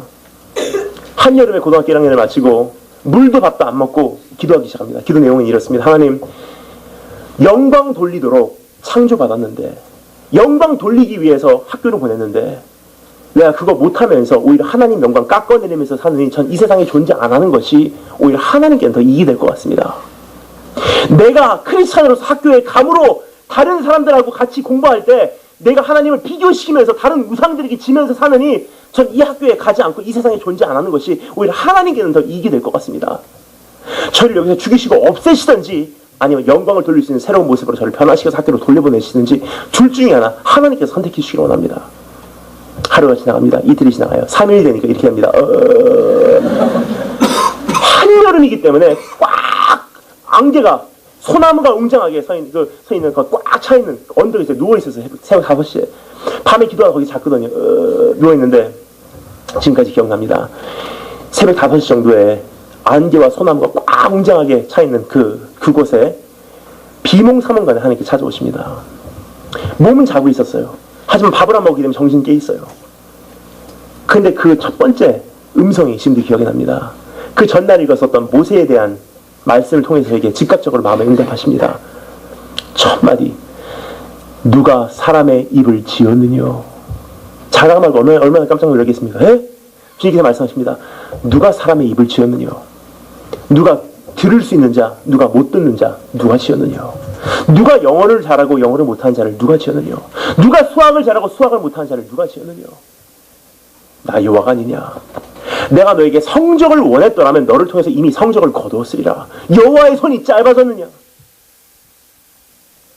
하지만 나는 네가 나를 의식하기에 학교 갔다 와서 최선을 다하는 그 모습을 통해서 이미 영광을 받았었단다. 가만히 생각해보니까 제가 변질이 됐더라고요. 처음에는 학교 갔다 와서 3시간 앉아있겠습니다 했던 그 공부가 저도 모르는 사이에 대학교 가기 위한 공부, 저도 모르는 사이에 부모님을 자랑스럽게 해드리기 위한 공부, 저도 모르는 사이에 남들에게 인정받기 위한 공부로 동기가 변질이 됐더라고요. 근데 기도가 나옵니다. 하나님 저 어떻게 합니까? 그래도 성적 자신 없어. 학교로 돌아갈 자신도 없어요. 저 어떻게 합니까? 주님께서 말씀하십니다. 한 가지만 해라. 성적 신경 쓰지 마. 남에게 인정받는 걸 신경 쓰지 마. 한 가지만 해라. 하나님의 살피시는 불꽃 같은 눈동자 앞에서 합격. 그 한 가지만 해라. 그리고 주님께서 말씀하십니다. 너의 입에 말을 주고 너의 행할 일을 가르치리니 다시 한번 학교로 나의 영광만을 위해서 돌아가라. 아멘 하고서 응답받고서 짐을 싸고 슉 날라왔어요. 일본에 왔습니다. 고등학교 2학년 생활을 시작합니다. 학교 가는 첫날이에요. 학교 가는 첫날 참 두렵더라고요. 너무 두려우니까 여러분 세상에 제일 두려운 게 누구죠? 내 자신이에요. 오늘 은혜 받고 내일 변질될까 봐 두렵습니다. 오늘 내가 하나님 말씀 전하고 내 자신이 오늘 밤에 탈락할까 봐 두렵습니다. 너무나 두려우니까 저도 모르는 사이에 현관에 무릎을 꿇게 돼요. 학교 가는 그날 아침에 제가 너무 두려우니까 현관에 무릎을 꿇었어요. 그러니까 여동생도 어머니도 같이 손을 잡고 무릎을 꿇어요. 아버지는 자동차 대기하고 시동 걸고 기다리고 계십니다. 역까지 받아다 주셔야 되기 때문에. 그럼 어머니께서 저와 여동생의 손을 잡고 그때부터 기도하시기 시작합니다. 하나님, 800만 우상이 있는 일본 땅에서 이 두 자녀를 하나님의 선교사로 파송합니다. 가서 하나님만이 유일신 되신 거 증거하고 오기를 원합니다. 파송을 다녀오겠습니다. 학교를 가요. 학교까지 가는데 1시간 반이에요. 만원 전철. 일본말로 망인전시라 그러죠. 막 밀어 넣어요. 더 이상 못 들어갈 때까지. 한국의 2호선, 대한민국 수도권 2호선은 아무것도 아니에요. 막 밀어 넣는데 막 이렇게 타고 갑니다. 1시간 만에 전철 타고 가는데. 근데 막 너무 간절하게 기도가 나와요. 하나님, 내 입의 말과 내 행동과 내 눈길과 내 생각과 이 모든 것이 안 믿는 사람들에게 상처되지 말게 하옵시고, 그 사람이 나를 보고 하나님만이 구원자신 거 알기를 원합니다.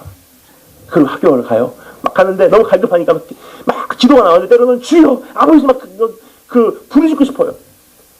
어떻게 기도하냐 이렇게 합니다. 전체를 끼어 타고 가면서 이렇게 기도해요. 주여라는 뜻이에요. 아버지라는 뜻입니다. 전체에서 여러분 이렇게 하면 어떻게 되겠습니까?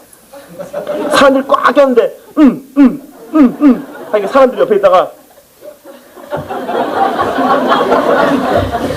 제 친구가 그 전철에 매일 탔는데 멀리서 보기는 재밌고 아는 척하기는 창피하고 그러니까 학교 가서 소문을 퍼뜨렸어요. 얘는 하는 애다.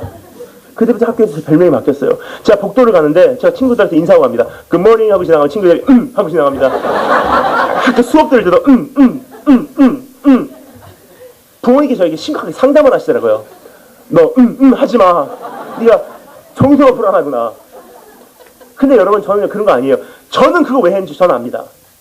생각만 스쳐 지나가도 하나님 깨끗게 해주세요. 하나님 이 생각 용서해 주세요. 주님만을 바라옵니다. 하나님의 영광, 하나님의 영광.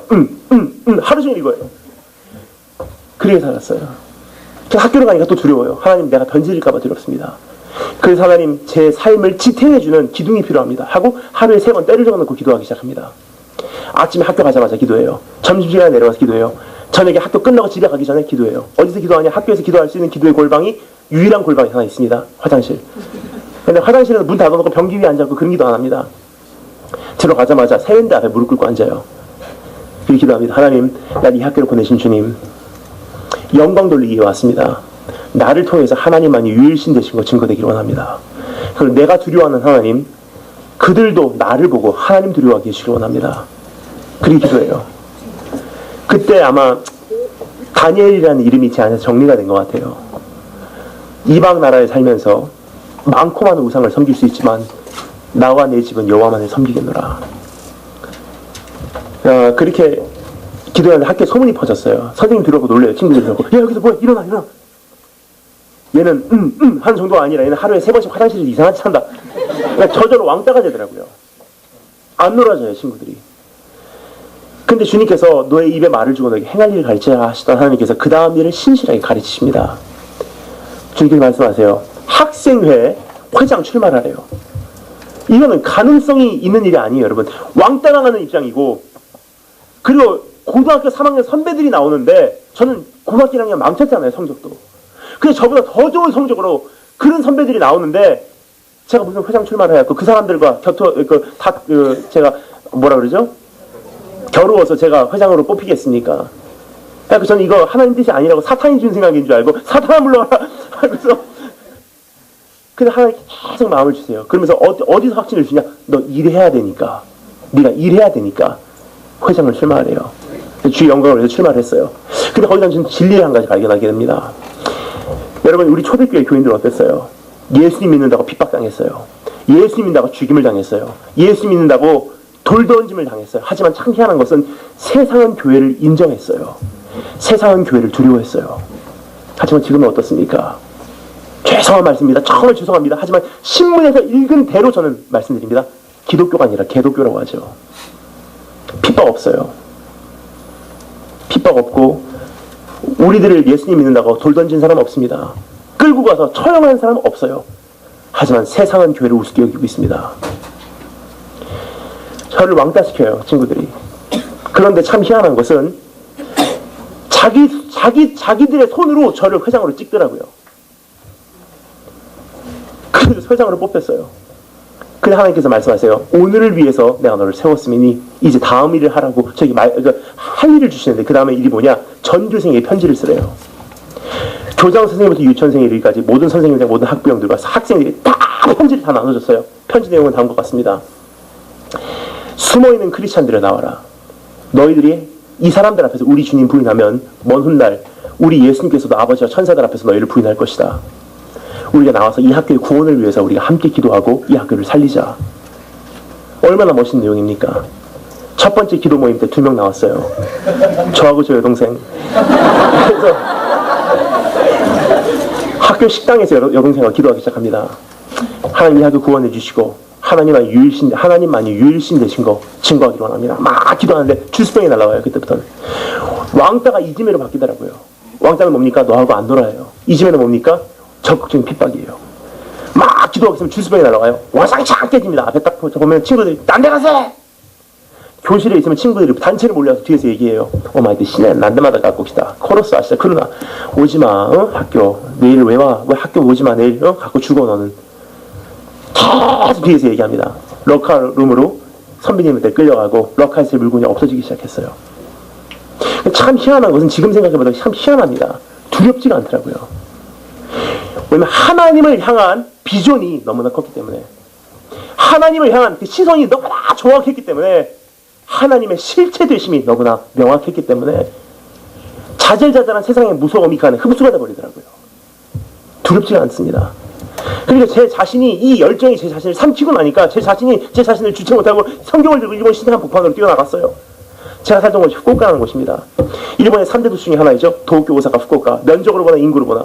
후쿠오카 가장 중심가 덴진이라는 곳이 있습니다. 덴진이라는 곳은 여러분 서울로 말하면 명동, 강남 같은 곳이에요.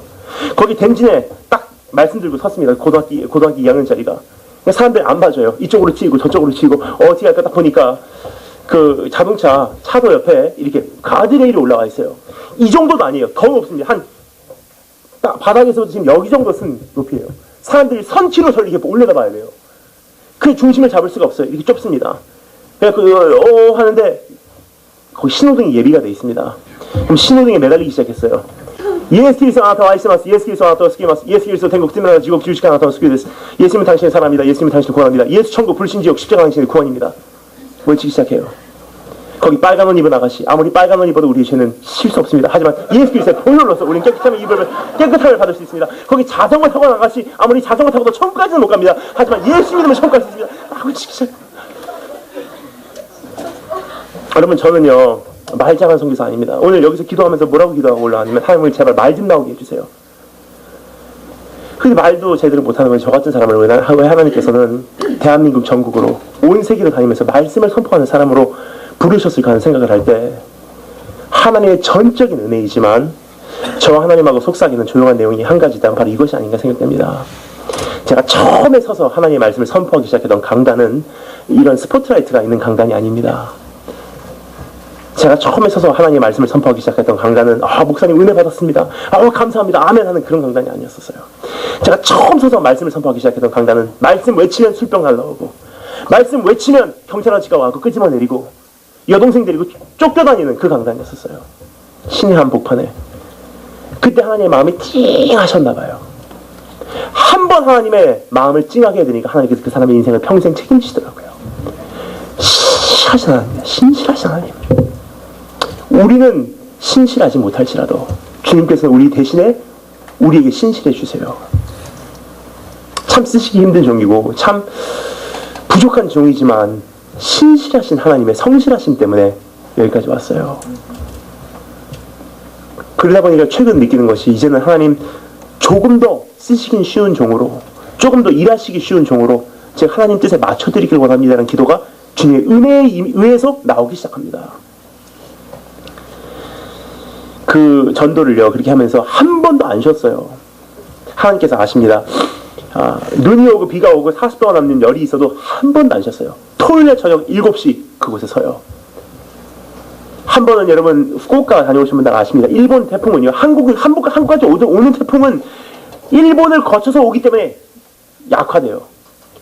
그런데 여러분 일본에 오는 태풍은 바다에서 들어오는 정통으로 맞는 태풍이기 때문에 보통 태풍이 아니에요.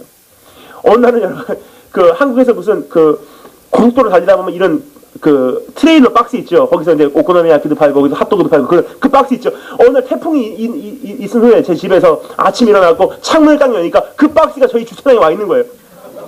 어디서 날아왔는지 전봇대가 쓰러집니다. 옆에서 번개 떨어지는 그날 토요일에 저는 7시였었어요. 여동생은 밑에서 전도집 뿌리고 저는 그때 말씀 들고 섰어요. 근데 막 옆에서 벼락 떨어지고 막 비바람 부는데 한 명도 없어요. 근데 했어요. 왜냐? 너무나 감사한 것은 후쿠오카 땅에 얼마나 훌륭하신 목사님들, 선교사님들 얼마나 많습니까? 근데 고등학교 2학년 저, 중학교 2학년 여동생에게 그 최고 하이라이트 피크 아워를 후쿠오카 덴진 시내를 저에게 맡기셨다는 것이 얼마나 감사하던지. 단 한 번도 피곤해요 하나님 못 가겠어요. 날씨 때문에 변명이 안 되더라고요. 하나님께서 한 가지 찾으시는 것 같습니다. 여러분, 방언 받았다는 사람들 너무나 많습니다. 열정적으로 주님 땅까지 가겠다는 사람들 너무나 많아요. 하지만 하나님 한 가지 보세요. 언제나 거기 있는 사람, 실한 사람 보세요. 끝까지 하는 사람. 근데 여기서 간증을 마치면 여러분 덕이 안 돼요. 크리스찬이기 때문에 가고 이짐에 당하고 맞으십시오라는 뜻이 아니에요. 주의 영광을 위해서 살라는 뜻이에요. 여러분, 주의 영광을 위해서 사는 사람은 하나님의 사람입니다. 여러분, 하나님의 사람의 특징이 무엇이냐? 하나님의 사람은요, 양면성이 있다는 사실입니다. 때로는 주의 영광을 위해서 핍박을 받을 때도 있지만 때로는 주의 영광을 위해서 강하게 일어날 때도 있다는 사실입니다. 예수님이 그런 분이시지 않습니까? 양면성이 있는 어린 양 예수, 유대의 사자 예수, 따뜻하게 나를 품어주시는 생명력 있으신 불 예수님 하나님, 소멸하시는 불 하나님. 여러분, 그날 제가 공부하고 있는데 친구들이 막 때리러 왔어요. 더 이상 맞아서는 덕이 안 되겠더라고요. 왜냐면 일본같이 그 크리스찬에 대한 인식이 없는 그 땅에서 크리스찬은 때려도 돼, 맞아도 돼, 아무런 매력도 없어. 그래서는 일본에 전도가 안 됩니다. 때로는 일본 사람들에게는 크리스찬은 강하다, 너희들보다도 매력적이다, 너 나를 따르라, 빵엄이 할 정도로 강한 리더가 일본이 크리스찬이라는 것을 보여줄 그 필요도 있더라고요. 그래서 공부하고 있는 친구들이 그날도 저를 때리러 왔어요. 너 갖고 죽어하려고 때리려고 하는 순간 제가 벌떡 일어났어요. 그리고 그 친구를 딱 잡았어요. 너 나 따라와. 제가 화장실 기도하는 장소로 데리고 왔어요. 내가 너를 주님께 산제사로 드리리라. 그래갖고 끌고 가고 화장실에 밀어넣었어요. 밀어넣고 너 하니까 친구가 뭐? 내가 너보다 힘도 세. 내가 너보다 운동도 잘해. 내가 너보다 싸움도 잘해. 내가 너보다 공부도 잘해. 내가 너를 여기서 충분히 때릴 수 있어. 하지만 내가 너를 여기서 때리면 내 안에 계신 예수님께서 슬퍼하셔. 그래갖고 나는 너를 사랑해. 아니 친구가 하더니 그때부터 안 건드려요. 이거라고 생각했나봐요. 근데 너무나 감사한 것은 좀 확신합니다. 그때 그 친구의 마음속에 복음이 심겨졌어요. 1년 반 후에 저희가 졸업할 때쯤 돼서 중국 북경으로 저희가 수학여행을 갔어요. 졸업여행을. 근데 많고 많은 친구 중에서 그 친구하고 저하고 룸메이트예요. 일주일 동안. 피해자는 잘 자요. 자는데 가해자인 그 친구는 한 주일 동안 옷도 안 갈아입고 침대 위에 앉아있어요. 야, 잠 좀 자자. 싫어. 뭐가 싫어? 네가 싫어. 내가 뭐가 싫은데 네가 믿는 그게 싫어. 내가 뭘 믿는데? 예수인가 뭔가. 예수님 누군지 알아? 몰라. 왜 몰라? 네가 얘기해봐. 얘기해줬어요. 펑펑 울면서 예수님 영접합니다. 알고 보니까 브로큰 패밀리에서 온 친구예요. 완전 산산조각난 가정에서 온 친구인데 예수님 때문에 눈 하나 깜빡 안 하고 항상 행복하게 사는 제가 미웠대요. 그래 자기도 예수님 믿는다고 하니까 펑펑 울면서 예수님 영접해요. 나 같은 사람도 되냐고. 그러면서 한 얘기가 울다 한 얘기가 근데 소문에 의하니까 말이야, 너 나중에 그 어른이 된 다음에 기독교를 위해서 무슨 연설가가 뭔가 된다며 그래요. 그 친구 말로는 너 나중에 설교하는 목사 된다며 그런 뜻이에요. 그러니까 친구가 근데 내가 뒤에 쫓아다니면서 내가 노래하면 안 되냐 그래요. 그 친구는 노래하려는 거지. 가수가 꿈이었거든요. 그 친구한테 얘기했습니다. 야, 어른이 될 때까지 기다리지 말고 우리가 고등학교 졸업하자마자 하자. 그러고 고3을 졸업하자마자 대한민국 몇 군데서 제가 간증을 나눌 때 그 친구가 뒤에서 특송하고 쫓아다녔어요. 일본인 친구가. 참 하나님께서 하신 일이 희한합니다. 그렇게 살다 보니까 1년이 가버리고 마지막 마치는 날이 됐어요. 시상식 날입니다. 우리 삶에도 그런 시상식이에요. 언젠가 반드시 찾아온다는 사실입니다. 잘 살아도 못 살아도. 근데 시상식 날 딱 가고 있으니까 그 전해와 같이 전교생이 모였어요. 선생님들 부모님들 꽉 찼어요. 강단에. 교장 선생님께서 앞에 올라가서 시상식 하세요. 영어 클래스, 과학 클래스, 수학 클래스. 다 우수한 학생들에게 상을 주고 가장 모험스러운 학생에게 마지막으로 주는 시간, 그 상을 주는 시간이 됐습니다. PTA상. 너희들도 얘같이 돼 하면서 주는 상입니다. 그 상을 딱 발표하는데 참 희한한 것은 가슴이 두근거리지가 않아요. 두 가지 이유가 있었습니다. 첫 번째 이유, 하나님의 불꽃 같은 눈동자 앞에서 너는 합격이라는 확신 들어요. 하나님 저 상 따위 필요 없습니다. 주님 나를 인정해 주셨으면 됐습니다. 두 번째 이유, 1년 동안 이지매 당하고 왕따 당한 학생에게 너희들도 얘같이 돼 하면 줄 리가 없거든요. 무관심하게 그냥 가만히 앉아있는데 그때 딱 상을 발표하는데 그때 불리는 이름은 몰몬교, 이슬람교, 힌두교 아니에요. 하나님만을 의지했던 저의 이름이 불려집니다. 놀래서 위에 강당 위에 올라가니까 교장 선생님께서 그날 상을 주시면서 그날따라 마이크도 주시더라고요. 한마디 하라고. 1년 동안 안 되고 있나봐요. 나 한마디 해. 마이크 들고 상장내니까 무슨 얘기를 하겠습니까? 무식하면 용감하다고 노래를 한 곡 하겠습니다. 교장 선생님께서 그래라. 내려가서 앉으세요. 그때 불렀던 노래 여러분 다 아시는 노래예요. 옛날 노래입니다. 하지만 다 아시는 노래예요. 이와 같은 땐 난 노래하네. 사랑을 노래하네 주님께. 다 자기네 신들이 옳다고 하는 이 사람들이 모인 이 자리에서 내가 높아진 이 순간 난 하나님 앞에 고백합니다. 주님만이 유일신이시오. 주님만이 구원자시오. 주님만이 영광받기 합당하신 분이십니다. 주님 사랑해요. 주님 사랑해요. 주님 사랑해요. 계속 불렀어요. 근데 한 곡이 끝났는데 간에 기별이 안 가고 또 한 곡을 메들리로 불렀습니다. 그때 불렀던 찬양은 Thank you Jesus. 감사해요 주님의 사랑. 감사해요 주님의 은혜. 목소리 높여 주님 찬양합니다. 주님 감사해요. 솔직히 부르면서 솔직히 두려움이 있었습니다. 저희 교장 스님은 무신론자로서 예수님을 믿는 사람을 적극적으로 핍박하는 분이세요. 그분이 저를 끄집어내리면 어떻게 할까 하는 두려움이 있었습니다. 하지만 에라 모르겠다. 막 부르고 부를 만큼 부르고 눈 뜨니까 이게 웬일입니까? 선생님들과 친구들이 울고 있어요. 이해한 것을 왜 그러지 하고 이런 나중에 알게 됩니다. 중학교 3학년 때 담임선생님 미세스 넬슨이라는 분이 제가 무대에서 내려오니까 저에게 오시더니 저를 탁 안아주세요. 그런데 하시는 말씀이 고맙다 고마워. 선생님 왜 그러세요? 선생님 말씀하십니다. 네가 1년 전에 우리 모두 기파하는 편지 기억나니? 숨어있는 크리스천들에 나와라 했던 거. 그 편지를 내가 잡고 집에 갔을 때 내가 얼마나 힘들었는지 넌 모를 거야. 근데 800만 우상이 사는 일본 땅에서 지난 20년 동안 내가 크리스찬이라는 사실을 숨기고 살았는데 나 같은 사람이라고 우리 아버지 하나님 안 높여드리고 싶겠냐. 근데 그날 나도 크리스찬입니다. 나 핍박해보세요. 나오기는 참 힘들더라. 친구들도 나도 그래 나도 그래. 저를 핍박하던 친구까지 나도 그래. 네가 크리스찬이었어. 나도 그래. 여러분 골리앗이 넘어지기 전까지 이스라엘 민족 뭐하고 있었습니까? 성경이 기록합니다. 숨어 있었대요. 다윗이라는 용사 한 사람이에요. 무엇입니까? 하나님을 우습게 여기는 이 시대에 하나님의 이름이 바닥까지 떨어지는 그 상황에서 하나님의 이름을 위해서 생명 건 사람이에요. 그 사람이 나타나는 순간 어떻게 됩니까? 숨어있는 그 골리앗은 쓰러지게 되고 숨어있는 이스라엘 민족 함께 들고 일어납니다. 여러분 가정에, 여러분 학교에, 여러분 학원에, 여러분 직장에, 여러분 가정에, 친구들 속에 숨어있는 크리스찬들이 여러분을 기다리고 있습니다. 누가 우리를 대신해서 여호와 하나님을 높여줄까? 여러분 젊은 목사의 소원은 무엇입니까? 정말로 처음에 초심을 잃지 않고 끝까지 사명 감당하는 그런 목사님, 그런 선배 목사님이 있으면 얼마나 좋을까? 이것이 젊은 목사의 양심적인 소원이에요. 젊은 선교사의 소원은 무엇입니까? 초심을 잃지 않고 그 사명 끝까지 나의 생명도 조금 더 귀한 것으로 여기지 않고 끝까지 달려가시는 종의 모습으로 끝까지 달려가시는 그러한 선교사님이 있으면 얼마나 좋을까? 이것이 젊은 선교사의 소원입니다. 하나님을 저주하고 우리를 핍박하는 이 세상 사람들의 소원이 뭔지 아세요? 내가 하나님을 믿지 않고 믿는 사람들을 저주하지만 이 성경이라는 이것이 진짜라면 이대로 살아가고 있는 그 사람을 나도 한번 보면 믿고 싶다는 것이 이 세상 사람들의 소원입니다. 근데 여러분 이 세상이 주님 믿지 않는 건 우리 책임이에요. 우리가 잘못 살았잖아요. 우리가 잘못 살았습니다. 교회가 잘못 살았습니다. 이제는 주님께서 말씀하십니다. 그러한 세상에서 너는 어떻게 살래?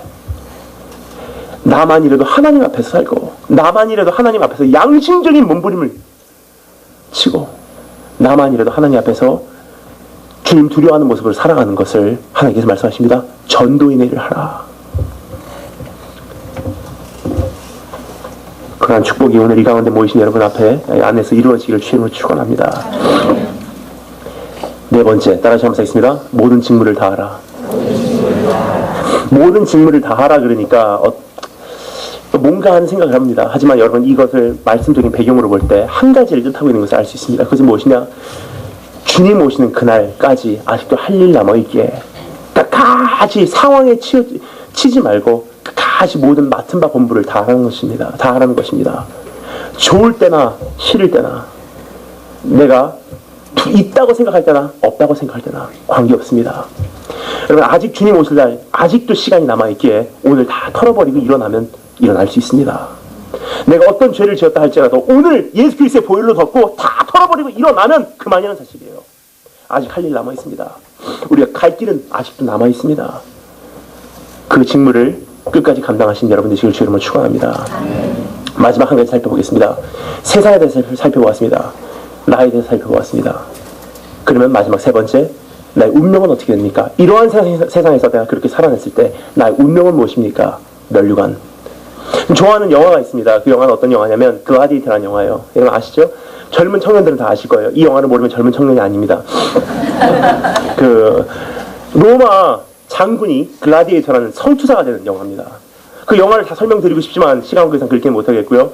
그 영화의 가장 첫 번째 장면이 기억에 납니다. 어떤 장면이냐면 로마 제국이 모든 지역을 다 점령했어요. 그 마지막 한 지역 남았습니다. 저르마니아, 지금으로 말하는 독일입니다. 거기를 이제 정복하고자 로마 제국이 다 들어가는 거예요. 그 전쟁터에 섰습니다. 그 저르마니아에서 향토군들이, 그 나라를 지키는 향토군들이 칼 들고 활 들고 창 들고 나왔어요. 그 손자병법에서 우리가 알 수 있듯이 향토군을 치기 위해서는 그것에 대한 수배의 병력을 가지고 치지 않으면 이기지 못합니다. 왜냐? 향토군들은 자기의 처자식을 지켜야 하기 때문에 죽기까지 싸우거든요. 그렇기 때문에 만만치 않은 상대인 거 로마 군병들도 알아요. 그래서 로마 군병들도 칼 들고 활 들고 창 들고 그 저르마니아 군병들을 바라보고 얼굴에 긴장감과 두려움이 흐르기 시작합니다. 조용한 가운데 로마 장군 러셀 크로우라는 배우가 그들이 두려워하고 있다는 사실을 알고 말을 타고 나타납니다. 그러면서 얘기했던 것이 바로 이 말씀입니다. Whatever we do alive will echo in eternity. Whatever we do alive will echo in eternity. 우리가 살아서 하는 모든 것은 영원토록 메아리 칠 것이다. 그러니 죽더라도 두려워 마. 너의 이름은 기억될 거야. 로마 군병들이 어떻게 합니까? 칼 들고 활 들고 창 들고 으악 하고 거기에 흥분돼서 전쟁터로 뛰어나갑니다. 주님께서 우리에게 말씀하십니다. 세상은 전쟁터다. 너의 하나님을 두려워하지 않는, 너의 왕을 두려워하지 않는 그러한 전쟁터다. 그러나 너는 이 세상에서 근신하고 고난을 끝까지 견디며 너의 왕을 두려워하는 모습으로 살고 끝까지 직무를 다하라. 그러는 자에게는 하늘에서 약속된 의의 멸관을 너에게 허락해 주겠다. 7절 8절 말소리 다시 한 번만 더 읽어보도록 하겠습니다. 7절 8절 다 같이 읽겠습니다. 시작. 내가 선한 싸움을 싸우고 나의 달려갈 길을 마치고 믿음을 지켰으니 이제후로는 나를 위하여 의의 멸관이 예비되었으므로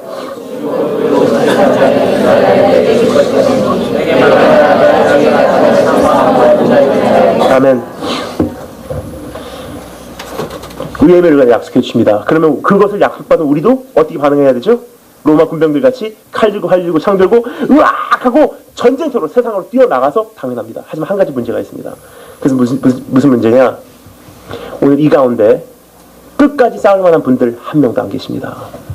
오늘 이 가운데 다 자기의 사욕을 채우기에 바쁘지. 그래서 진리를 향한 눈이 멀어버렸지.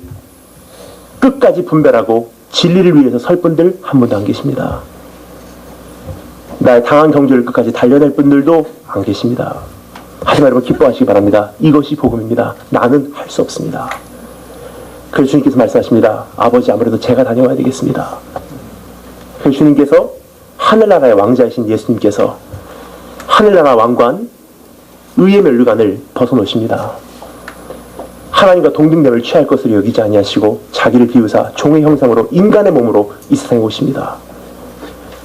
그리고 나를 위하여 최고의 의의 면류관이 씌워져야 되는 그분의 머리 위에 나 대신 가시 면류관이 씌워지는 그 순간 영적인 영원한 스위치가 일어납니다. 그분의 머리에는 가시 면류관, 하지만 나에게는 영원한 의의 면류관이 약속된다는 사실입니다. 그분이 성 밖으로 쫓겨나는 그 순간 우리는 성 안으로 들어오게 됩니다. 그분이 아버지 품에서 쫓겨나는 그 순간 난 아버지 품으로 들어오게 됩니다. 그분이 목마르다라고 외치는 그 순간 내 뱃속에서는 영원토록 메마르지 않는 생수가 터져나오기 시작합니다. 그분이 내려 치심을 당하는 그 순간 난 나음을 잊게 됩니다. 믿음의 주요 너를 온전케 하실 이인 예수를 바라보라. 바라보면 무엇이 보입니까, 여러분? 나를 사랑해 주신 주님, 그래서 내가 사랑할 수밖에 없는 그 주님이 보입니다. 여러분, 막연한 나의 꿈, 막연한 나의 비전을 위해서는 어느 선까지는 내 믿음 지키겠죠. 하지만 그 선을 못 넘습니다. 하지만 여러분, 사랑하는 대상을 위해서는 나의 생명도 조금도 귀한 것으로 여기지 않습니다. 주님을 사랑하는 자, 그들만의 고백이 무엇입니까? 내가 믿음을 지켜, 내가 달려갈 길을 달려가고, 내가 선한 싸움을 싸우고 내 믿음을 지켰으니 이제후로는 나를 위하여 의의 멸관이 예비되었으므로 주 곧 의로운 재판장이 그날에 내게 주실 것이니 내게만 아니라 주의 에피파네야, 주의 재림을, 주님을 사랑하기에 그분을 사모하고 기다렸던 모든 자에게니라. 여러분, 점점 힘들어집니다. 그 시대에 우리가 살고 있습니다. 근데 한 가지 이길 수 있는 방법이 있습니다. 어떠한 시대, 어떠한 세대, 어떠한 세상에서 온 세상 뒤집어진다 할지라도 살아남을 수 있는 유일한 방법, 이미 가장 처음, 성경 제일 처음에서 주님께서 우리에게 약속하셨어요. 뭐죠? 너는 마음을 다하고 성품을 다하고 힘을 다하여 주 하나님 여호와를 사랑하래요. 왜 그렇습니까? 하나님을 미치도록 사랑하면 이깁니다. 하나님을 사랑하면 어떻게 됩니까? 세상 뒤집어지고 별의별 환난과 핍박과 고난이 닥쳐온다 할지라도 한 가지 있습니다. 주님을 미치도록 사랑하면 어떻게 됩니까? 사랑은 모든 두려움을 몰아냅니다. 사랑은 모든 두려움을 몰아냅니다. 주님 사랑하기에 견딜 수 있다는 사실이에요. 여러분, 저는요, 사관학교 다닐 때 한 가지 너무나 싫어했던 소리가 있습니다. 그 싫어했던 소리, 여러분 어제 간증 들으신 분들 짐작하십니까? 어떤 소리인지? 선배들이 소리 지르는 소리? 아니에요. 제가 제일 싫어했던 소리는 대포 소리, 총소리? 아닙니다. 제가 사관학교 4년 동안 제일 싫어했던 소리가 있었다면 바로 이 소리입니다. 따따따따따따따따따따. 아침 일어나고 나팔 부는 소리예요. 하루를 너무 피곤하게 살다가, 외로움을 견디고 살다가 공부하다가 겨우 잠에 들었는데 새벽 3시에 펑 문 차고 들어와서 팔굽혀펴기 시키고 신발 닦기 하고, 그리고 잠깐 잠이 들었는데 30분쯤 자니까 따따따따따따따따 때로는 화가 나갖고 나팔 부는 사람 쫓아가고 때려주고 싶었어요. 정말 싫어하는 소리였는데, 참 희한한 것은 그 소리가 세상에서 가장 듣기 아름다운 소리로 들리는 날이 있더라고요. 1년을 외로움 속에서, 인종차별 속에서, 배고픔 속에서 계속 견뎌내요. 그리고 집에 가기 바로 전날 밤 밤새도록 신발을 닦아요. 유니폼 다 데려서 걸어놓고, 배지 다 걸어놓고, 가방 다 챙겨놓고, 침대 뭐 다 벗겨놓고, 다 싸놓고, 방 정리 깨끗하게 해놓고, 새벽녘에 잠깐 쭈그리고 그 매트리스 위에서 잠이 듭니다. 차가운 새벽녘에 그날도 어김없이 들리는 소리가 있습니다. 따따따따따따따따따. 근데 그날은요, 일어나라는 소리를 안 들려요. 이렇게 들립니다. 잘했다, 착하고 충성된 종아, 이제 집에 갈 시간이다. 여러분, 우리 주님 다시 오실 때 천군천사 나팔소리와 함께 이 세상 다시 오신다고 말씀하십니다. 어떤 사람들은 그 소리에 의해서 쥐구멍이라도 있으면 숨어서 들어가고 싶은 날도 있어요. 그러한 사람도 있을 거예요. 하지만 어떤 사람들은 주 예수여 오시옵소서, 내가 기다렸습니다, Take me home, 나 집에 가고 싶습니다. 주의 나타나심을 사모하는 모든 자, 그들은 이 세상을 감당할 수 있습니다. 내가 무엇을 사랑하고 무엇을 사모하냐에 따라서 이 세상을 잘 사냐 못 사냐가 정해진다는 사실이에요. 주의 나타나심을 사모하기에, 주님 사랑하기에, 이러한 세상에서 끝까지 하나님의 성도로서, 주의 종으로서 살아가시는 여러분 되시기를 주의 이름으로 축원합니다.